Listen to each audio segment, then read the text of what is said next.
unomera ere Mwari kana ukanazofa Mwari akanga kuda unoita ere kana kuti kudai uri product unotengeseka ere rukarigara kuna Yesu rukara wana wa Mwari tati mumbuya kubata kwenyu kwa muri kuita panyika pano kana mazofa munomera ere pana Mwari nokuti Mwari chari kuda ndataura kuti uroda moyo nokuti ndicho chipenyu basi zvimwe zvecho azvina basa izvo nokuti zvese zvamunoita wana mai nana baba chemunoita zvese panyika pano chinotangira mukati memoyo zvese zvatinoita kunyange chekurya chaiko kuti tichida kuchifarira toziva kuti moyo wangu uri kuda maheu handizvo zviye pano wakazoti musoro wangu uri kuda maheu ere pano wakazoti mukumbi wangu uri kuda maheu ere maako kuna Jesu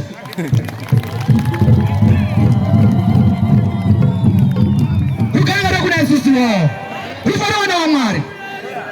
pamweni paya tinoparidza kudai zvakutotanga kutokunyangadza futi zviri kutobva mumoyo zvinezvi kuti watanga chinangwa chatinacho ngechekutoda kubvisa chikumo chiri mwauri chiri kuita kuti urege kuda Mwari chiri kuita kuti uite munhu unotyora mutemo nguva nenguva Mwari ari kuda mbeu Mwari akuda mbeu inozogara mudenga idzva nenyika idzva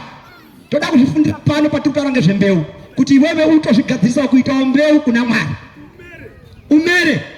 atidi anhu anoti akanga azofa kuda kuzomera kuuya kwaJesu neye kuzotenda kumera chinoita ngechekuti wakafa usina koti wakafa une chikumo gwere rese rinofa rine chikumo imwe mudzimambo anadzo hadzina zvikumo ere rukaringarire kuda Yesu ndamboti tauya nembeu ere mauya nadzo asi masitsara ere kana kuti kusaza kutaura kwedu maketa ere mbeu dzemauya nadzo ukana kuti mandouya nedzine zvikumo hadzishandi nekuti hadzimeri saka nhasi uno cheuri kuchengeta mukati memoyo wako pakuzotsara ngokuti pakusimwa kwembeu inotsarwa hakuna mbeu inondokuma muturika kwandoponda kwakosima zvakadaro hakuna zvakadaro mbeu inozadzwa kutsara mvura kana kuti zvose akita yakati kure neakangwarira aya mukuita zvokurumura ngozvonga zvakutotya kuti achingari kuita zvokutwa muduriba ngototya kunodzengeneka anda zvokurumura kuchengetedza kuziva kuti mechiona iri raora iri harichaiti raakutobviswa rukarangara kuna Yesusuwo ndati uri mbeu ere kuna Mwari Mwari yafamba nguva iyoyo asara Noa kuita mbeu yakanaka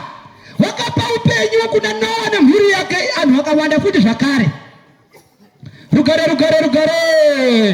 tine imwe nzvimbo yaizvi Sodoma neGomora yakanga yashata nezvakaipa zvakanga zvirimo kushateko kwakuzotanga nhasi ba mechiona kunyange pasangano zvichindovhiringa hazvina kutanga pano zvakatangawo masure azvakuda kutoshinga rugare vanhu vaMwari we ngatishinga kubvisa zvikumo paSodoma neGomora zvashata Mwari akaona kuti zvashata asi vakada mbeu ipapo panguva yaNoa nematedi akatotsarwawo kuti apinde mungarawa harisi rese barakapindemo ndimwe rukarangara kuna Yesusu saka ndosaka makazototumwa kuita atumwa nditi anasoko ndoti soko ndiro akazemba atenzi taungana papa rukarangara kuna Yesusu nepakutsarwa hapambotariswi kuti kunyange uri dzinza ripi kana ripi zvinototsarwa padzinza rakoro iwewe padzinza rakoro unototsarwa zvotokonera kuti pamweni paiwewe kana mwana wako ndozvakaitikawo paSodoma ndozvakaitikawo panguva yaNoa pakatsarwa panguva yembeu panotsarwa munhu wakanaka hino wakanaka ere ndati makanaka ere anambuya ngatidairani rukarangara kuna Yesusu rikanga rapa mutunhu harichadairikiba avhangeri ndati makanaka ere wakanaka ngasimudze maoko asina chivinga asimudze maoko kuna Jesu haleluya rukarangara kuna Yesusu haleluya wakanaka mbeu asimudze maoko ndiwene kuna Jesu ndati wakanaka ngasimudze Jesu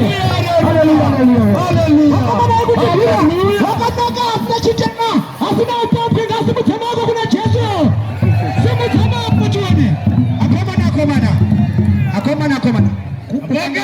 ukanga uri kunyepa chimwe chitadzo futi ivhangeri loi aite Oe, pagani lo, ilo,